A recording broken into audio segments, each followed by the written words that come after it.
Hostel സൗകര്യം ആവശ്യപ്പെട്ട് Kasaragod government nursing college വിദ്യാർത്ഥികൾ അനിശ്ചിതകാല സമരത്തിൽ 3 ബാച്ച് വിദ്യാർത്ഥികൾ എത്തിയിട്ടും താമസ സൗകര്യം ഇല്ല എന്ന് വിദ്യാർത്ഥികൾ പറയുന്നു. തീരുമാനമാകും വരെ സമരം അവസാനിപ്പിക്കില്ല എന്നും വിദ്യാർത്ഥികൾ പ്രതികരണത്തിലേക്ക്.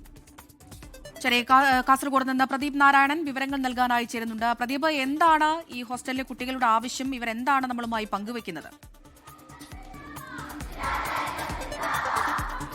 അമൃത, തീർച്ചയായും കുട്ടികൾ പറയുന്നത് അവർക്ക് ഹോസ്റ്റൽ സൗകര്യം വേണമെന്നാണ്. കാരണം 3 ബാച്ച് വിദ്യാർത്ഥികൾ നിലവിൽ ഇപ്പോൾ കാസർഗോഡ് ഗവൺമെന്റ് നഴ്സിംഗ് കോളേജിൽ പഠനം നടത്തുന്നുണ്ട്. BSc നഴ്സിംഗ് കോഴ്സാണ്.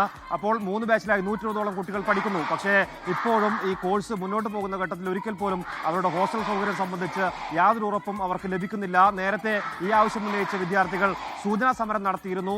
ഇതിലും പരിഹാരമാകാത്ത ഘട്ടത്തിലാണ് അനിശ്ചിതകാല രാപ്പകൽ സമരത്തിലേക്ക് വിദ്യാർത്ഥികൾ കടന്നു വന്നിട്ടുള്ളത്. കാരണം നിലവിൽ കാസർഗോഡ് ഉക്കിനടുക്കയിൽ കാസർഗോഡ് ഗവൺമെന്റ് മെഡിക്കൽ കോളേജിനോട് ചേർന്നാണ് ഗവൺമെന്റ് നഴ്സിംഗ് കോളേജ് പ്രവർത്തിക്കുന്നത്.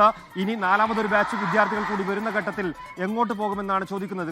ഇവിടെ ഇതിന് തൊട്ട് സമീപത്തുള്ള പ്രദേശങ്ങളിൽ വാടകയ്ക്കാണ് ഇപ്പോൾ നിലവിൽ വിദ്യാർത്ഥികൾ താമസിക്കുന്നത്. 5000 മുതൽ 10000 രൂപ വരെ വാടക കൊടുക്കണമെന്ന സാഹചര്യം, അത്തരത്തിൽ മുന്നോട്ട് പോകാൻ പറ്റില്ല എന്ന് പറയുന്നു.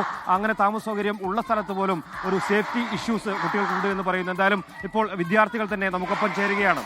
നിങ്ങളുടെ ഒരു സമരത്തിന്റെ ഒരു ആവശ്യം എന്താണ്? നമ്മുടെ ഈ സമരത്തിന്റെ ആവശ്യകത എന്ന് വെച്ചിട്ടുണ്ടെങ്കിൽ നമുക്കൊരു താൽക്കാലികമായ ഹോസ്റ്റൽ സൗകര്യമാണ്. നമ്മൾ 3 വർഷമായിട്ട് 179 സ്റ്റുഡൻസ് ആണ് ഈ ഉക്കിനടുക്ക നഴ്സിംഗ് കോളേജ് ഉള്ളത്. ഈ 179 സ്റ്റുഡൻസും ഉക്കിനടുക്ക എന്നൊരു പ്രദേശത്ത് വാടക കൊടുത്ത് 10000 രൂപ വാടക കൊടുത്ത് നിൽക്കുന്ന സ്റ്റുഡൻസ് ആണ്. അതുകൊണ്ടാണ് നമ്മൾ ഈ താൽക്കാലികമായ ഒരു ഹോസ്റ്റൽ സൗകര്യം എന്ന് നമ്മൾ ചോദിക്കുന്നത്. കാരണം ഒരു ഗവൺമെന്റ് ഹോസ്റ്റലാണെങ്കിൽ അവിടെ 300-350 വരെയാണ് അവിടുത്തെ വാടക എന്ന് പറയുന്നത്. ഇപ്പോൾ നമ്മൾ ഈ സമരം മുന്നോട്ടെന്ന് വെച്ചാൽ നമ്മുടെ MBBSന്റെ ഹോസ്റ്റൽ ഈ ജൂൺ പകുതിയോടെ അവിടെ തുറന്നു കൊടുക്കും നമ്മൾ അറിഞ്ഞു. അപ്പം അവിടേക്ക് നമ്മളെ താൽക്കാലികമായി താമസിക്കണം. അവിടെ എന്ന് വെച്ചാൽ 500ഓളം ബെഡ് സ്പേസ് ഉള്ള ഒരു ഹോസ്റ്റലാണ്. അവിടേക്ക് നമ്മളെ താമസിപ്പിക്കണം എന്ന ആവശ്യകത മുൻനിർത്തിയാണ് നമ്മൾ സൂചനാ സമരം വരുന്ന 4-ാം തീയതി നടത്തിയായിരുന്നു. അതിന് യാതൊരു മറുപടിയും നമുക്ക് ലഭിച്ചില്ല. അതുകൊണ്ടാണ് നമ്മൾ ഈ അനിശ്ചിതകാല രാപ്പകൽ സമരത്തിലേക്ക് മുന്നോട്ട് പോകുന്നത്. അമൃത, ഇവർ പറയുന്നത് ഇങ്ങനെയാണ്. ഇതിനോട് ചേർന്ന കാസർഗോഡ് ഗവൺമെന്റ് മെഡിക്കൽ കോളേജിന്റെ ഒരു ഹോസ്റ്റൽ കെട്ടിടം പണി പൂർത്തിയായിട്ടുണ്ട്. അവിടെ ആദ്യ ബാച്ച് വിദ്യാർത്ഥികൾക്ക് താമസ സൗകര്യം ഒരുക്കാനുള്ള നടപടികളുമായി DME മുന്നോട്ട് പോകുമ്പോൾ 3 വർഷമായി പഠിക്കുന്ന തങ്ങൾക്ക് കൂടി ആ ഒരു സൗകര്യം ഒരുക്കിത്തരണമെന്ന ന്യായമായ ആവശ്യമാണ് ഈ വിദ്യാർത്ഥികൾ ഉന്നയിക്കുന്നത്. ഇതിൽ തീരുമാനമാകും വരെ സമരത്തിൽ നിന്ന് പിന്നോട്ട് പോകില്ല എന്ന ഒരു കാര്യം ഇവർ ഉറപ്പിച്ചു പറയുന്നുണ്ട്. അമൃത, ശരി.